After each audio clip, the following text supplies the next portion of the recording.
मैं रियाज Mohammad arms institute की SST की ऑनलाइन क्लासेज में आपका स्वागत करता हूं। जैसा कि अपन ने कल इकाई 19 है उसके बारे में पढ़ा था, आज अपन इकाई 20 जो एसएसटी की है उसके बारे में पढ़ेंगे। उस इकाई का नाम है ठोस कचरा प्रबंधन।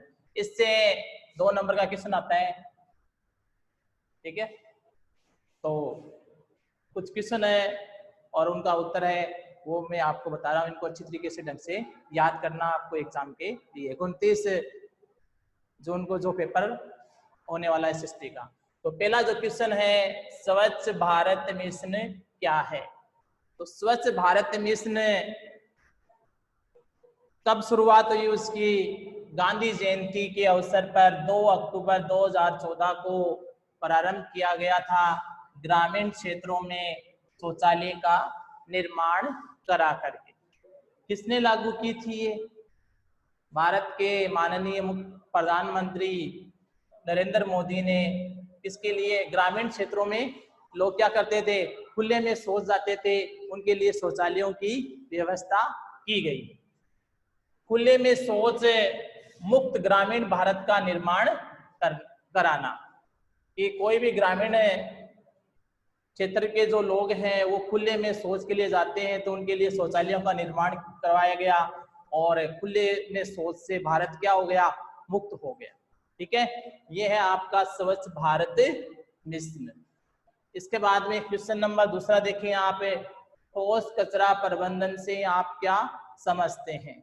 तो ठोस कचरा क्या होता है कि जो ठोस अवस्था में होता है, अक्सर अपना घर का या उद्योगों का जो कचरा होता है तो उसका क्या करना, एक व्यवस्थित ढंग से उसको निस्तारण करना। शहरी क्षेत्रों में बढ़ते औद्योगिकरण यानी उद्योगों से निकलने वाला जो अपशिष्ट पदार्थ है वो ठोस कचरे के अंतर्गत आता है। और शहरों में क्या है, आबादी बढ़ने के कारण कचरा है उसकी मात्रा बढ़ती जाती है, इसका निस्तारण न होना। इनके लिए शहरी निकायों द्वारा क्या किया गया, ये कार्यक्रम है जिसके द्वारा इस कचरे को क्या किया जाता है, इकट्ठा किया जाता है और निश्चित स्थान पर उसको डाला जाता है। क्वेश्चन नंबर तीसरा है, स्वच्छता क्या है?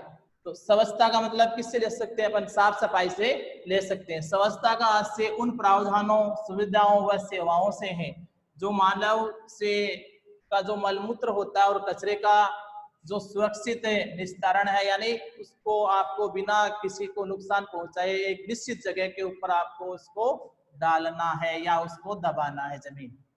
ठीक है, किसी भी प्रकार कि किसी को असुविधा ना हो। जैसे कि सड़क के ऊपर अक्सर लोग कचरा डाल देते हैं, उससे आने जाने वाले लोगों को क्या होती है, परेशानी होती है, हवा क्या हो जाती है, दूषित हो जाती है। इन सब असुविधाओं से बचने के लिए क्या किया जाता है, कचरे का सुरक्षित निस्तारण किया जाता है। क्वेश्चन नंबर 4 है आपका, स्वच्छता के प्रकार बताइए। तो स्वच्छता के प्रकार आप पहले देख सकते हो, सामुदायिक स्वच्छता। इसमें क्या होते हैं, लोग मिलजुल करके क्या करते हैं, साफ सफाई रखते हैं। जैसे परिवार के या समाज के सब लोग आपस में मिलकर के क्या करेंगे, अपने अपने मकानों की, अपने अपने घर के रास्तों की सफाई रखेंगे तो वो सामुदायिक स्वच्छता के अंतर्गत आएगी। दूसरा है आपका शुष्क स्वच्छता, तीसरी है पर्यावरणीय स्वच्छता, चौथी है सुधरी व बिना सुधरी स्वच्छता, पांचवी है स्वच्छता का अभाव, छठा है इसका पुष्टिकारक स्वच्छता और सातवीं है पारिस्थितिकी स्वच्छता। ये आपकी स्वच्छता के प्रकार है। अक्सर इसमें से आपसे कोई 4 प्रकार पूछता है अगला। ठीक है, इसके बाद में क्वेश्चन नंबर 5 है, ठोस कचरा प्रबंधन के लाभ। तो पहला है इसमें, ठोस जो कचरा होता है उसका जो प्रबंधन अपन को उसको क्या रखना है, उचित रख रखाव रखना है। तो उससे अपन को क्या लाभ हो सकता है? तो पहली बात होती है कि भाई अपन ठोस कचरे को इधर उधर नहीं फेंकेंगे, उसकी एक निश्चित योजना के अनुसार अपन क्या करेंगे, एक निश्चित जगह पर डालेंगे। तो रोगों में क्या आएगी, इसमें कमी आएगी, बीमारियां दूर होंगी। क्योंकि आसपास अपन कचरा नहीं डालेंगे तो रोगों में क्या आएगी, कमी आएगी। दूसरा इसमें है कचरे का समुचित निस्तारण करना, यानी जो भी कचरा होता है उसका क्या करना है, एक निश्चित जगह के ऊपर डालना, या निश्चित जो कचरे की गाड़ी आती है उसके अंदर डालना चाहिए, उसको इधर उधर नहीं फेंकना चाहिए। इसके अलावा तीसरा है इसका लाभ रोजगार में वृद्धि। आप देखते हो कि इस कचरे के लिए, कचरे का प्रबंधन करने के लिए लोगों को रोजगार भी मिलता है, मतलब लोग कचरे को उठाने में लगे हुए रहते हैं और उन लोगों को साफ सफाई के लिए क्या किया जाता है, वेतन दिया जाता है, उन्हें रोजगार प्राप्त होता है। चौथा है इसमें पर्यावरण में शुद्धता। अगर अपन कचरे को एक निश्चित जगह पे डालेंगे तो वहां का जो पारिस्थितिक संतुलन है, पर्यावरण है, वो शुद्ध बना रहेगा। अगर अपन कचरे को इधर उधर रोड या सड़क के किनारे डालते रहेंगे तो हमें क्या होगी, पर्यावरण क्या हो जाएगा, अपना अशुद्ध हो जाएगा और सांस लेने में अपन को दिक्कत महसूस हो सकती है। और लिख रहा हूँ, कासू क्या है।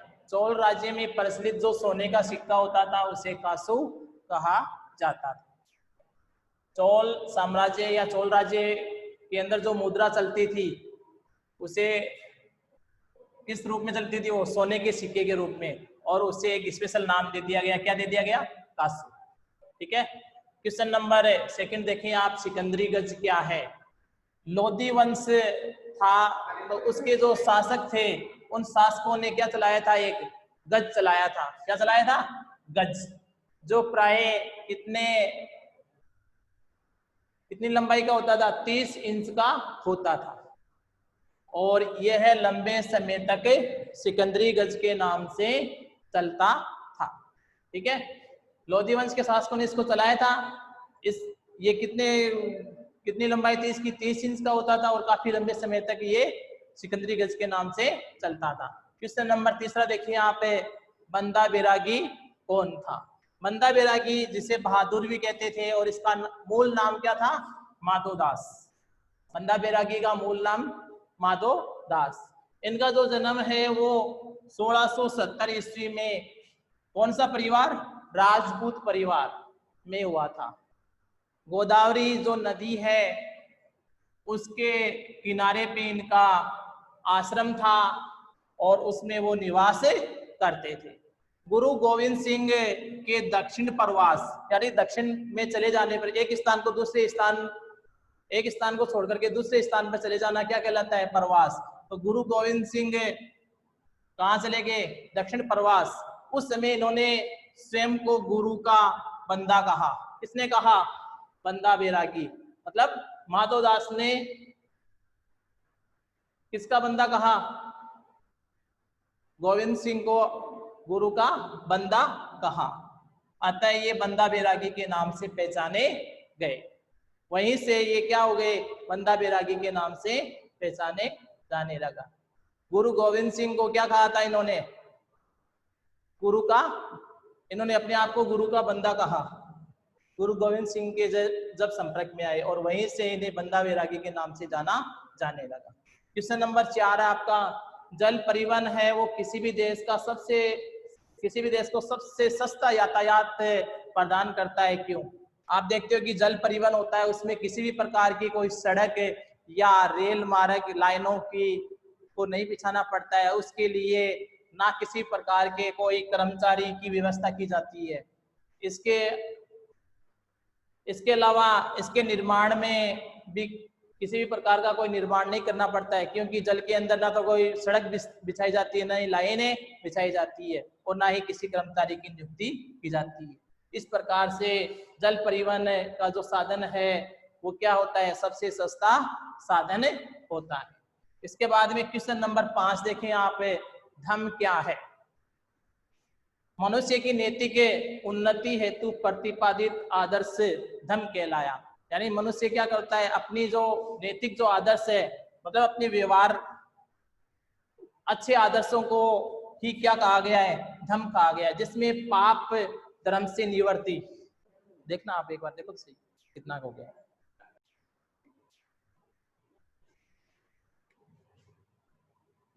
धर्म क्या है,